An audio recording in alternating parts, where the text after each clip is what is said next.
Hello students, मैं S Chandrawat स्वागत करता हूं आप सभी का विनायक एजुकेशन ग्रुप के इस ऐप के ऊपर। प्यारे विद्यार्थी, आपके सामने फिर से लेकर हाजिर हो चुका हूं 12th क्लास एजी केमिस्ट्री। और 12th क्लास एजी केमिस्ट्री के अंदर अपन चर्चा कर रहे हैं लेसन सेकंड मृदा जीवांश पदार्थ से संबंधित। देखो प्यारे विद्यार्थियों, पिछले वीडियो के अंदर मैंने आप लोगों को मृदा जीवांश पदार्थ के बारे में एक सामान्य सी जानकारी प्रदान की थी। अब उसी जानकारी को अपन यहाँ पर आगे बढ़ाते हैं। अपना टॉपिक चल रहा था मृदा जीवांश पदार्थ का संगठन। उसके लिए मैंने एक चार्ट आप लोगों को बता दिया था, जिसमें मैंने आपको बताया था कि मृदा जीवांश पदार्थ मुख्यतः दो प्रकार के होते हैं, कार्बनिक व अकार्बनिक। अब कौन कौन से ये पदार्थ होते हैं, किस प्रकार से इनका वर्गीकरण है, इन सभी के बारे में अपन बहुत विस्तार से चर्चा यहाँ पर करने वाले हैं। तो ध्यान से आप लोग इसको पढ़िए और साथ के साथ नोट्स भी आप लोगों को बनाते चलना है। ठीक है, तो शुरू करते हैं अपना आज का सेशन। देखिए, मृदा जीवांश पदार्थ के संगठन के बारे में अपन चर्चा कर रहे थे। ठीक है, तो उसी के अंदर आप लोगों को ये चीजें लिखनी है जो मैं आप लोगों को लिखा रहा हूं। जीवांश पदार्थ का संगठन, जीवांश पदार्थ का संगठन।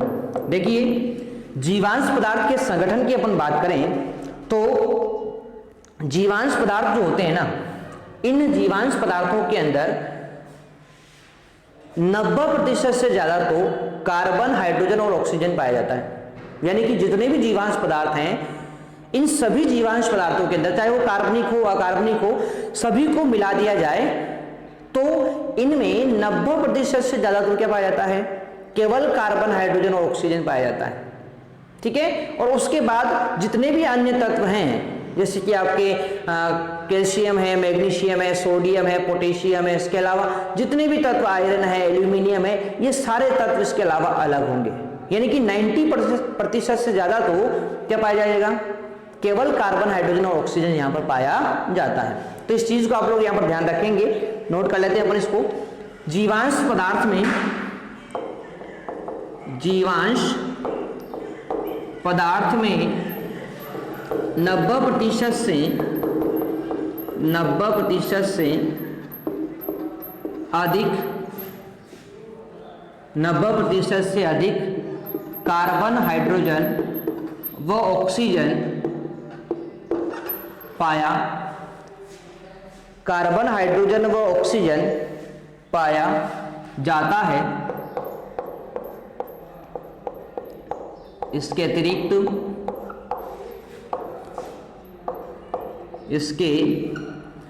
अतिरिक्त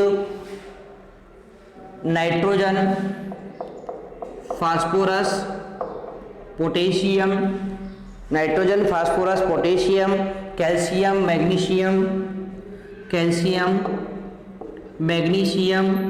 sulphur, zinc, calcium, magnesium, sulphur, zinc, लोहा, मैग्नीज, तांबा, लोहा, मैग्नीज, तांबा आदि पाए जाते हैं, जो पौधों की वृद्धि में सहायक होते हैं, जो पौधों की वृद्धि में सहायक होते हैं, पौधों की वृद्धि में सहायक होते हैं। ठीक है भाई, तो ये जीवांश पदार्थों की अपन बात यहां पर कर रहे हैं। अब जीवांश पदार्थों में मुख्यतः दो प्रकार का पदार्थ या यौगिक यहां पर पाए जाते हैं, तो वो भी मैं आपको बता दूं। मृदा जीवांश पदार्थ में दो प्रकार के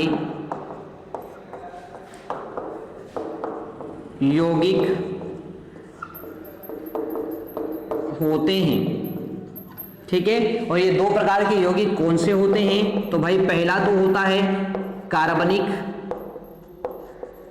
यौगिक और दूसरा होता है अकार्बनिक यौगिक। तो दो प्रकार के यौगिक आपके मृदा जीवांश पदार्थ के अंदर पाए जाते हैं। ठीक है, और इनका वर्गीकरण मैं आपके सामने बता चुका हूं पहले ही। ठीक है, इनका वर्गीकरण अपन पहले ही पढ़ चुके हैं। आगे चर्चा करते हैं। तो सामान्यतः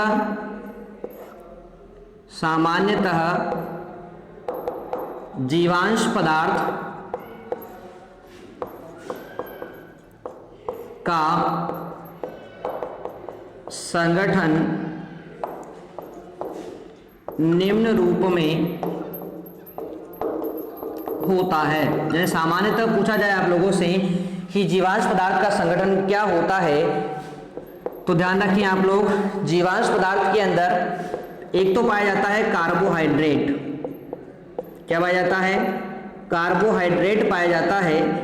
और इस कार्बोहाइड्रेट के अंदर सबसे पहला पाया जाता है चीज अपना स्टार्च। कार्बोहाइड्रेट के अंदर स्टार्च पाई जाती है 1 से 5% मात्रा में। ठीक है, इसके बाद दूसरा कार्बोहाइड्रेट होता है सेलुलोज। ठीक है, सेलुलोज पाया जाता है यहां पर 10 से 28% मात्रा में।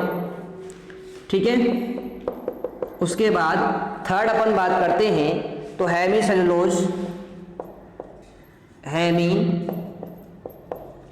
सेलुलोज, जो यहां पर पाया जाता है वो होता है 20 से 50% मात्रा में। ठीक है, तो ये कार्बोहाइड्रेट की यहां पर बात हो गई है। दूसरा बात करें अपन वसा एवं वसीय यौगिक। वसा एवं वसीय यौगिक की बात करें तो देखो, वसा एवं वसीय यौगिक पाए जाते हैं 1 से 8% मात्रा में। ठीक है, नेक्स्ट बात करें अपन, तीसरी चीज पाई जाती है यहां पर लिग्निन पाया जाता है और ये होता है 10 से 30% मात्रा में। और बात करें लास्ट अपन प्रोटीन की, तो प्रोटीन पाया जाता है 1 से 5% मात्रा में। ठीक है, सॉरी 1 से 15% मात्रा में।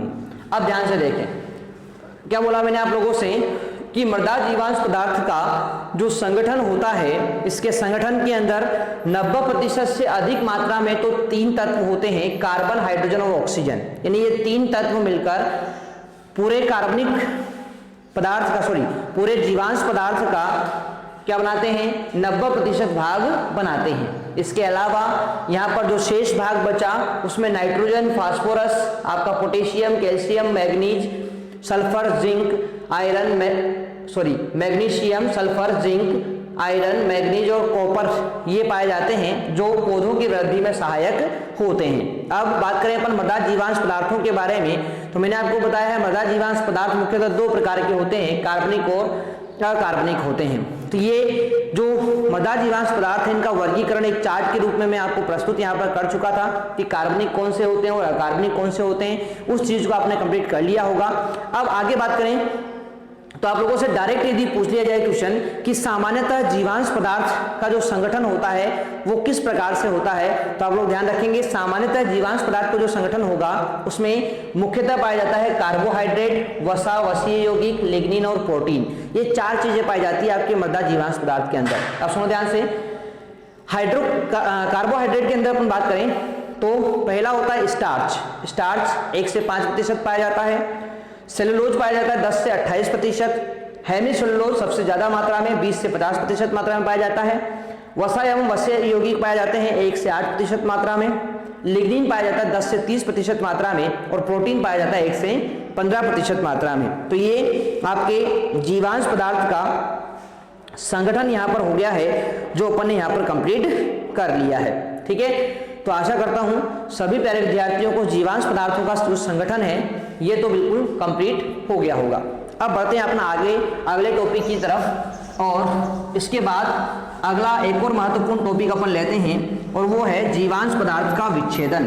अब इस चीज को आप लोग ध्यान से समझने का प्रयास करेंगे क्योंकि ये जो पॉइंट है ये अपने एग्जाम के पॉइंट ऑफ व्यू से बहुत ज्यादा इंपॉर्टेंट है। यानी एग्जाम में आप लोगों से डायरेक्ट ये चीज पूछी जाती है कि जीवांश पदार्थों का विच्छेदन किस प्रकार से होता है या जीवांश पदार्थों के विच्छेदन से कौन कौन से प्रकार के यौगिक बनते हैं।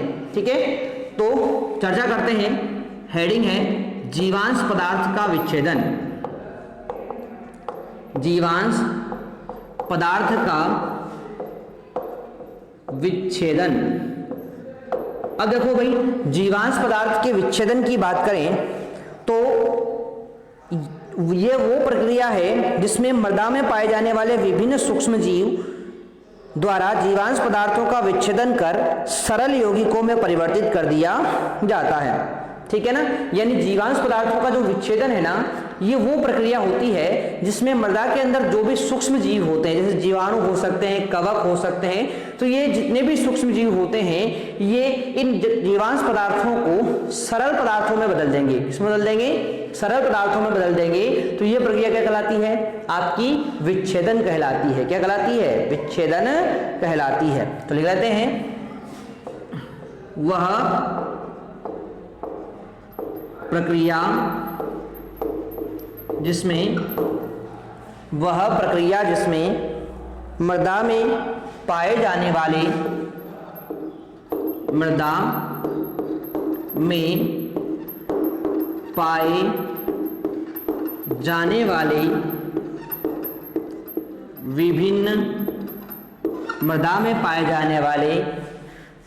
विभिन्न सूक्ष्म जीवों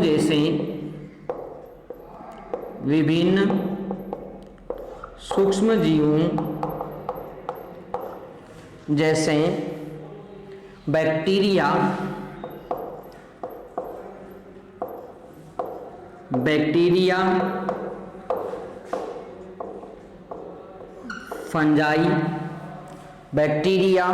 फंजाई,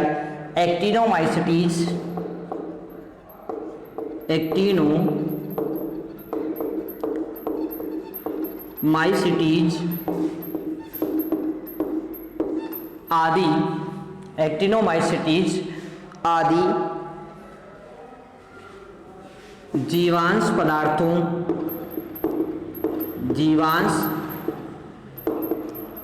पदार्थों को विघटित करके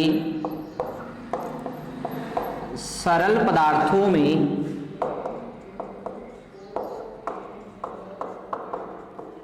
परिवर्तित कर देते हैं जीवांश पदार्थ का विच्छेदन कहलाती है। पदार्थ का विच्छेदन कहलाती है।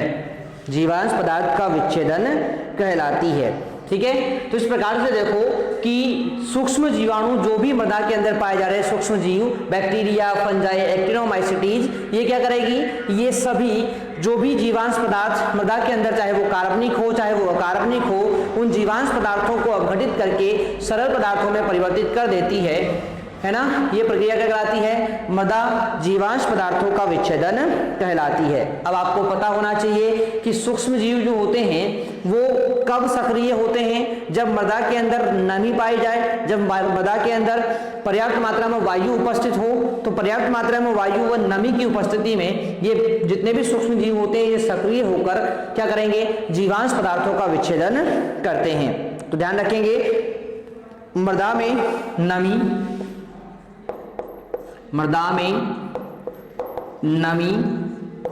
एवं वायु की अनुकूल परिस्थितियों में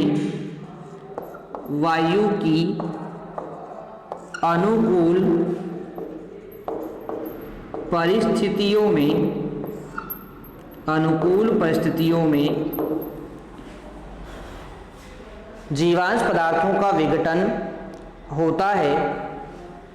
जीवांश पदार्थों का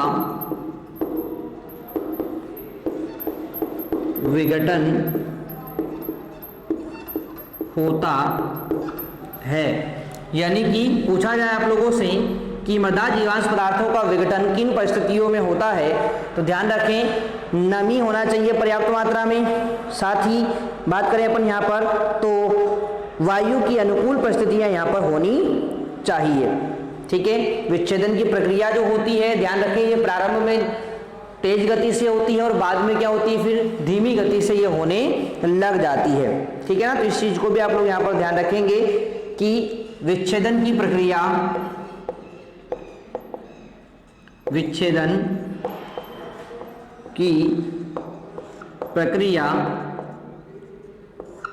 प्रारंभ में तेजी से होती है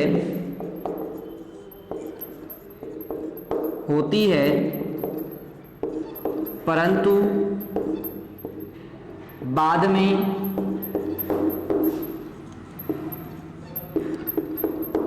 धीमी गति से होने लगती है।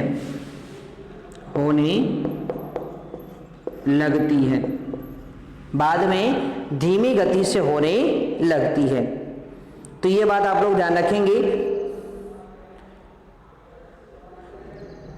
इस प्रकार से विच्छेदन की जो प्रक्रिया होती है उस विच्छेदन की प्रक्रिया के बारे में मैंने आपको बता दिया यहाँ पर कि नमी व वायु की अनुकूल परिस्थितियों में विघटन बहुत अच्छा होगा, साथ ही विच्छेदन की प्रक्रिया प्रारंभ में तेजी से होगी और बाद में धीमी गति से ये संपन्न होने लगती है।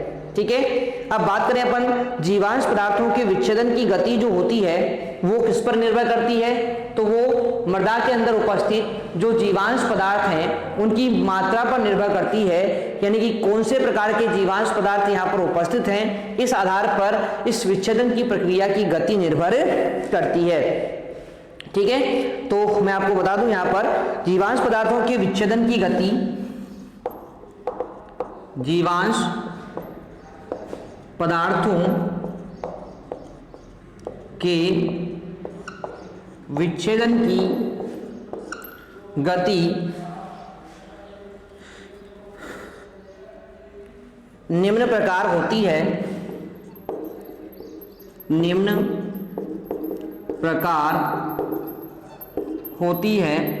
तो ध्यान रखें कौन से जीवांश पदार्थ ज्यादा विघटित हो जाएंगे, आसानी से विघटित हो जाएंगे, तो देखो शर्करा, स्टार्च और सरल प्रोटीन तथा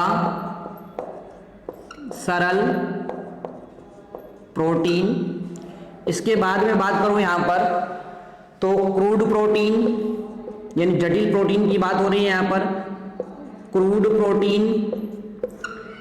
प्रोटीन के बाद आता है आपका हेमीसेलुलोज,